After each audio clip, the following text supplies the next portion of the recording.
Hey, welcome to TBS Interviews, and today we're talking to Akshay Kumar. No, not Padman, we're talking to a guy who's actually done a lot more. A guy who should have gone to the Olympics but was unlucky, but is still one of the best skiers this country has produced, one of the most advanced adventure experts in the country, and someone who's doing his best for the sport of ice hockey in India. So, Mr. Kumar, Mr. Akshay Kumar, welcome to the show. Thanks a lot. I'm glad to be on board with you guys. So happy to take the interview on. So, Akshay, how about we start with your childhood? How did you get into adventure sports? So I think I had a lucky childhood because my father is actually one of the most renowned and decorated mountaineers in the history of Indian adventure travel. He was in the army and he took a love for the mountains in the early stages. And he was a part of the 1963 and the 1965 Everest expeditions. He was actually the deputy leader of the 65 Everest expedition that created a world record by putting 9 people on the top of the mountain.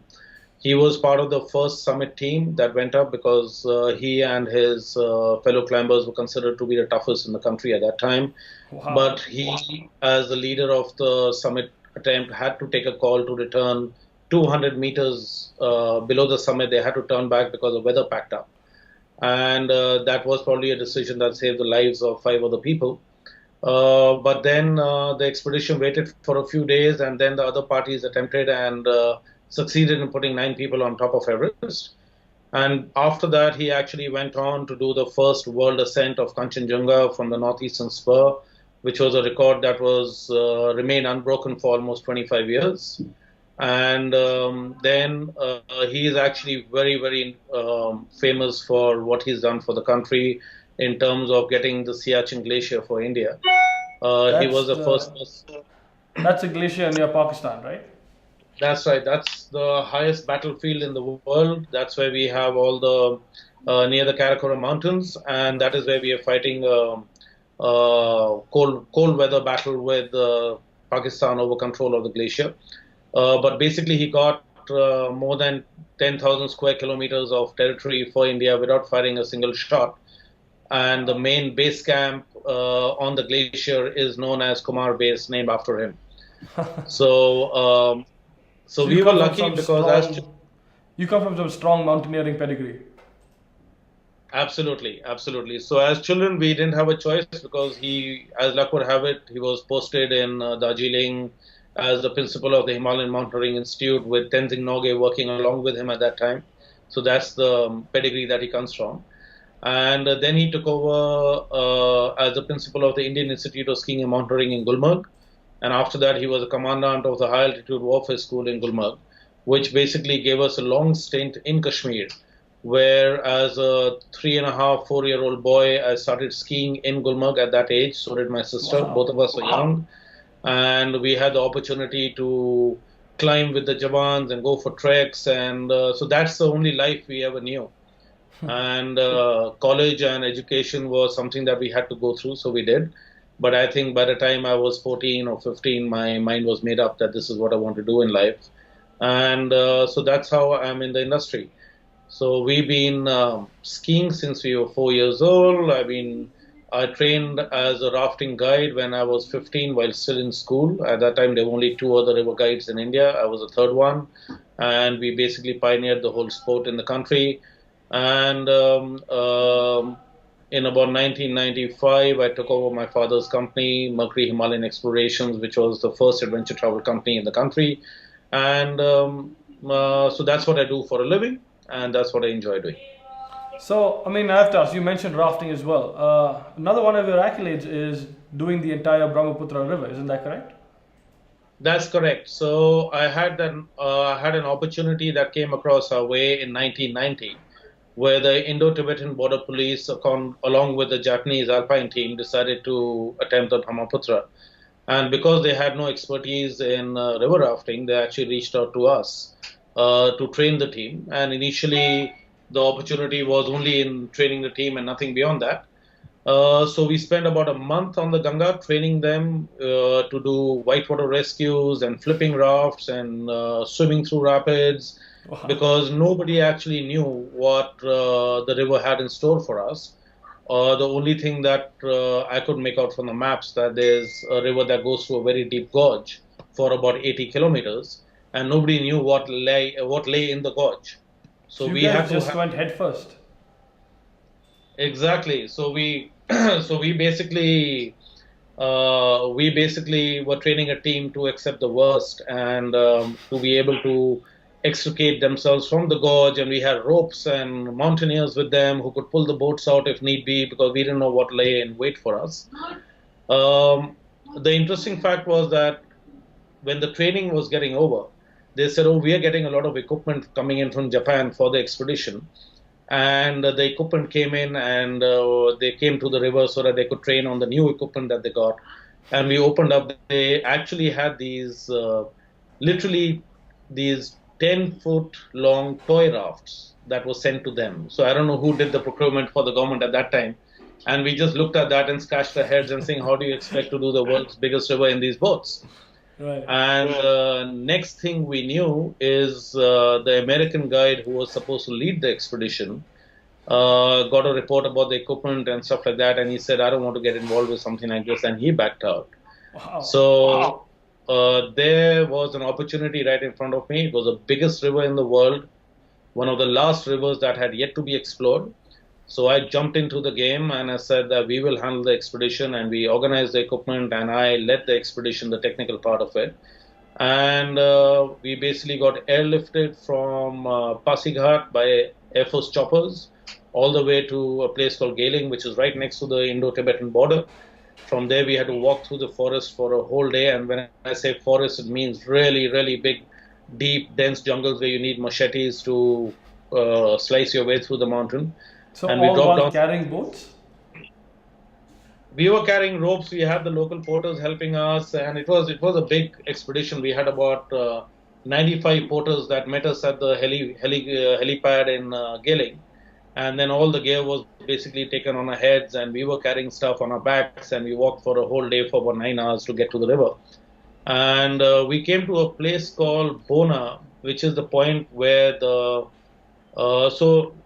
Brahmaputra in Arunachal is known as the Siang, and the Siang in Tibet is known as the Sangpo. So before entering India, the Sangpo is already done about 1,500 kilometers on the Tibetan plateau. And then it cuts one of the world's deepest gorges through the Indian Himalayas and drops out into Arunachal Pradesh. So we actually started rafting from this point called Bona, from where the Tibetan gorge finished and the Indian portion started. And we just looked up into the gorge and we looked at the river and said, what are we getting into? Because it was just this huge wall of water just coming down at us. And I said, this is a crazy expedition. I don't know if we're ready for it. But nonetheless, the boys were well trained and we started off. And it took us about 15 days of class 5 white water through uncharted territory to come out in a place called Pasighat, where the river flattened out. And from there, we took another 20 days in these steamers and motorboats all the way down to the Bangladesh border at Dubri. So till now, that's the only ascent of the river that covers the entire stretch of the Brahmaputra in India from the Tibetan border to the Bangladesh border. So that happened in 1990s. Yeah. So now we've got this. We've got you as a child mountaineer, a child skier, and a record rafter. So now that you run MHE, Mercury Himalayan Explorations, I have to say, have you seen a lot of new people come up? A lot of average, common people want to try adventure sports like this? So when we started the company in 1982-83, at that time we were perhaps the first company in India. At that time we were handling only really high-end American clients who like to go on these long 25, 30 days long expeditions into the wilderness, where we'll have a crew with them, a chef that walks with them, porters and horses to carry the stuff, and going only with local knowledge and finding new routes into the Indian Himalayas. And that carried on for a long time till about, I would say, 95, 96. That's when rafting properly got introduced into India. And it's only by about 2000 or 2001, no, not 2000, I'm sorry, by about, so rafting started in India around 85. And that's when we also started. And in 91, 92, people started looking at the domestic market for adventure travel. So we had few clients who used to do rafting with us, and by a few clients I mean maybe 5 clients a month. And when we tried to get them to camp on the river banks, they would look at the tents and say, "Are you crazy? We are not going to be staying over here in this wilderness. Something's going to eat us," and they used to walk away. And so that was a start, and we probably lost money hand over fist for about 6 or 7 years, and till the domestic markets started maturing. And I think the biggest advent and the biggest catalyst that promoted adventure travel in India was the launch of the Discovery and National Geographic channels, where people saw this stuff happening all over the world, and then realized that we are sitting in this backdrop of the Indian Himalayas, which is probably the biggest adventure travel playing field in the world. And slowly people started coming out, and corporates started using the nature as a training platform for leadership programs and stuff like that. Right. So today you have more than 3,000 companies spread over the country who are offering camping and adventure travel trips that include trekking, whitewater rafting, bungee jumping, mountaineering expeditions, off-road safaris, paragliding, aerosports, hot air ballooning. So it's come of age now, but unfortunately I don't see the industry maturing in terms of safety and quality over time. That still remains a challenge.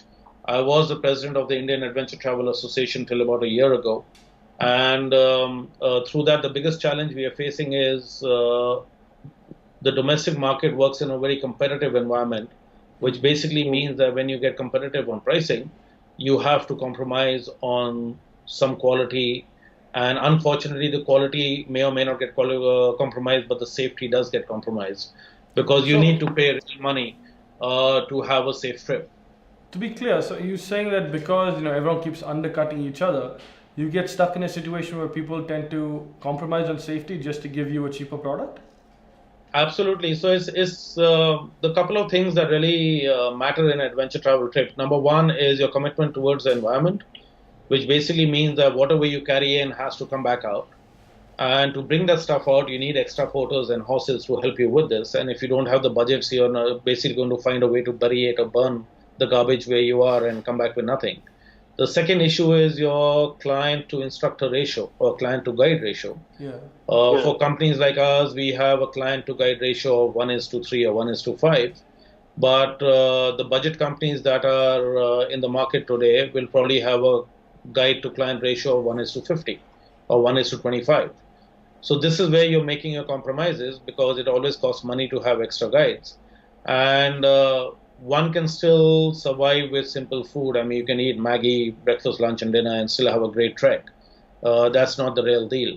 But what the real deal is how you're handling the environment and the safety in the region that you're going to. There are ecological balances that need to be preserved in these sensitive areas. So you can't walk in with 20 groups of 50 people each and expect that nothing's going to happen to the region. It's going to get devastated, because you have everything from garbage to human waste to everything that needs to go with the trip.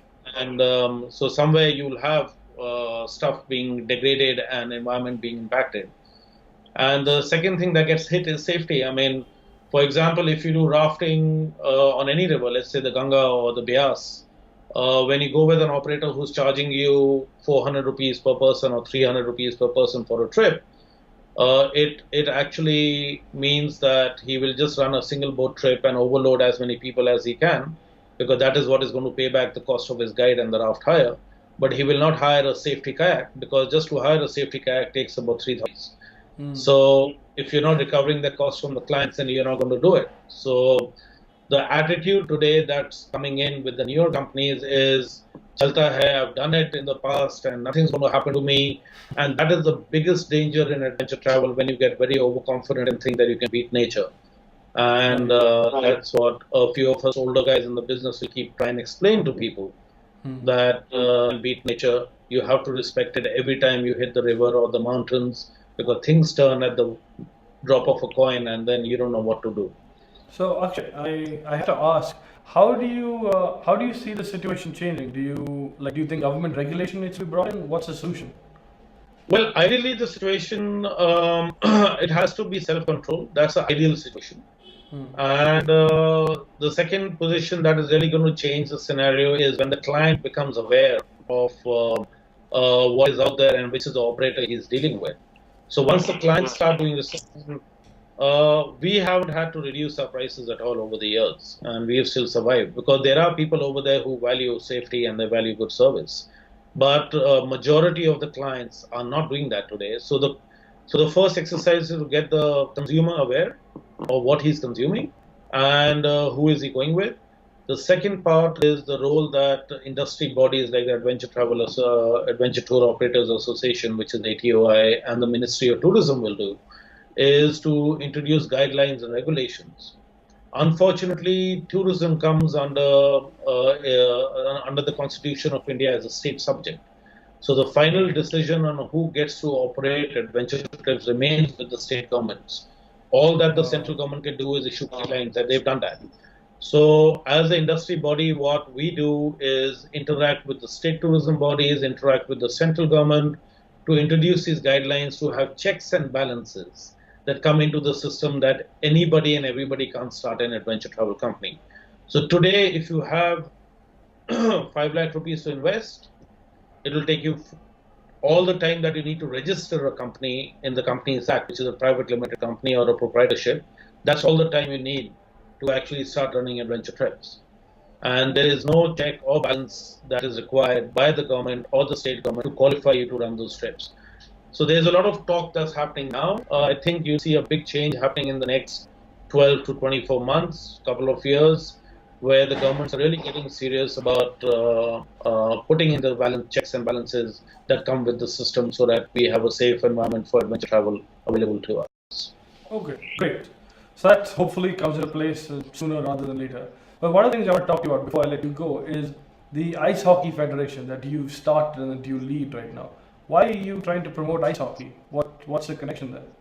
So, as you know, that I've been skiing since I was 3 or 4 years old. I missed representing India in the '88 Calgary Winter Olympics because while training in France, I broke a knee, and that ended my Olympic career. But I still ski as a passion. I teach a lot of people. I conduct a lot of programs in Gulmarg in Kashmir every year. So it's still a big passion for me. So the passion for winter sports actually culminated into a season in 1985 in Gulmarg where we had no snow. Oh. So it was actually really cold. The day temperatures was 12 minus 15 degrees, but there was no snow that year, so we couldn't ski. So only thing we could do is put on ice skates and get onto the frozen water bodies around the. So we had this long stream about 3 kilometers long that runs through Gulmarg Golf Course. So we used to skate on that. We used to skate on these small village ponds. And then somebody said, there's actually a sport called ice hockey. And we started playing ice hockey using normal hockey sticks and scooter helmets. And you have the rubber puck in ice hockey. And to duplicate that, we actually took a boot polish can and we put some rubber inside and hammered it in. Started playing ice hockey. So that got me interested, and we started doing some research. And to my surprise, I realized that the history of ice hockey in India is actually quite old. The British introduced ice hockey in Shimla more than 100 years ago as a pastime sport, which is where the Shimla Ice Skating Club came in from, and they had an ice rink over there. So the Shimla ice hockey team was actually very, very high up in the Indian ranking till about late 90s. And then global warming actually took away the ice rink from there. And then the entire focus of the sport shifted to Ladakh, where the Indian Army and the Indo-Tibetan Border Police introduced and carried on the game. Today, the beauty is that you go to Ladakh in the winters, minus 20 degrees temperature in the daytime. You walk 3 days to this interior village where you think there's no roads and there's no electricity and there's nothing at all. And you go in and you see these kids playing ice hockey. And they have all the equipment because a lot of organizations like the Ice Hockey Association of India, the Canadian High Commission, they've actually all got together and donated equipment to all these villages. And this is a great winter pastime that is taking the kids out of drugs and out of joblessness and giving them a goal to achieve in life where they can actually try for the Indian ice hockey team. And we've struggled a lot because of this is more than anything else is a passion that started with me. Now there's me along with the General Secretary of the association, Arjinder Singh, who run the federation, it's an uphill task because we have to get coaches, we have to get equipment. It's not cheap. Every player needs to spend about 25 to 30,000 rupees to kit himself up just to play ice hockey, and the coaches are expensive. But luckily for us, the International Ice Hockey Federation and the whole concept of ice hockey around the world is so prevalent, and they're so supportive that if you just put a social media message saying I need help and I need somebody to train these kids, you suddenly have 10 volunteers who put up their hand and say we'll do it for you. Wow. So we've been surviving like that at the moment. And however, now our teams have come to a standing in Asia, and we have a woman and a junior and a men's senior team that participate in the Challenge Cup of Asia every year. This is a tournament organized by the International Ice Hockey Federation. We've been doing very well at those levels. Our women teams have actually been winning some medals. So now we have to actually take it to the next level. Unfortunately, the only ice hockey we play in India is limited to 60 days in a year. That's January and February, where the natural surfaces of water freeze over in Ladakh, and we do what is called pond hockey. And beyond that, we have to rely on traveling outside of India to practice the game. So we've been taking our teams to locations like Thailand or Kyrgyzstan or Malaysia, have these artificial rinks where we can practice over there. In fact, next week we'll have a women's team going to Malaysia to participate in the Women's Challenge Cup of Asia. And we've been trying to raise funds from social media and crowdfunding sites to donate money to the federation to buy the tickets. But we've had a lot of support from the passionate sports public in India. They've actually come out, and we have sponsors like Mahindra & Mahindra who helped us in the past. But it's all been in spurts and jerks. So we don't have a consistent funding policy at the moment or an environment. So that's what we are trying to beat, but we have a great legacy that we have to carry on forward. We're looking for younger people to join the association and take the sport forward. And it's the fastest game in the world. It's the most popular spectator sport because it's a contact sport. People love watching ice hockey. And we just had a couple of NHL players, along with this lady called Hayley Winkenizer, who's a six-time Olympian gold medalist and captain of the Canadian ice hockey team, who went to Ladakh along with the association for a month to train the local girls over there. And Mr. Justin Trudeau actually met us 2 days ago. The entire women's team was hosted at the Canadian High Commission by Justin Trudeau and his family. And we hope to get a lot of support from the Canadian government now in the next few years, helping us develop the sport in the country. Okay, so then, last question before you go. We'll have a short answer because we've got to end this interview sometime today. I can talk to you all day, but interviews got to end. But you said that you wanted the Indian hockey team, ice hockey team, to get to the Asian Games in 2019. Do you think that's listening? It's a very big possibility because the Challenge Cup of Asia is a stepping stone to the Asian Games. Right now, we are performing really well in the Challenge Cup of Asia. If we get to a certain qualification level at the Challenge Cup of Asia, we'll get an automatic entry into the Asian Games. So we are hoping that the next Asian Games, we're going to be there. And we are also going to be, the Olympics is a distant dream at the moment because only the top 14 teams in the world get to go to the Olympics. So we are not in that category for the next 10 to 15 years at least. Let's be practical about that. But the Asian Games is a very distinct possibility that we hope to achieve for the round. Where are you? So we're not top 10, 15, but where would you place us? Top 30, top 50? Right now, we are not even fighting in the World Championship level because we have to qualify to get there. So right now, at the Asian level, we are at number 5 or number 6. If we improve a couple of positions, we get a chance at the Asian Games. But international level, out of the 52 countries that play, we'll probably be 48 or 49. Oh, okay. So we got to move, but we're on the right path. To practice 12 months of the year. And we really can't hope to get a world-class team by practicing 2 or 3 months a year. It doesn't work like that. So we have an ice rink in Dehradun. We have an international standard ice rink that was made in 2012 for the South Asian Federation with the Games. India actually hosted the Challenge Cup of Asia in 2012 over there. And from the day that a tournament got over till now, that stadium has been locked up and is shut because the Uttarakhand government can't find the funds to run it. So unless we don't have a facility that exists in India, it's going to be a battle, but we are fighting it. Well, good luck with all that, Akshay. I mean, with the adventure sports, with the ice hockey, everything that you're doing, it all sounds incredible. Thank you so much for talking to us. It's a pleasure. Thanks a lot.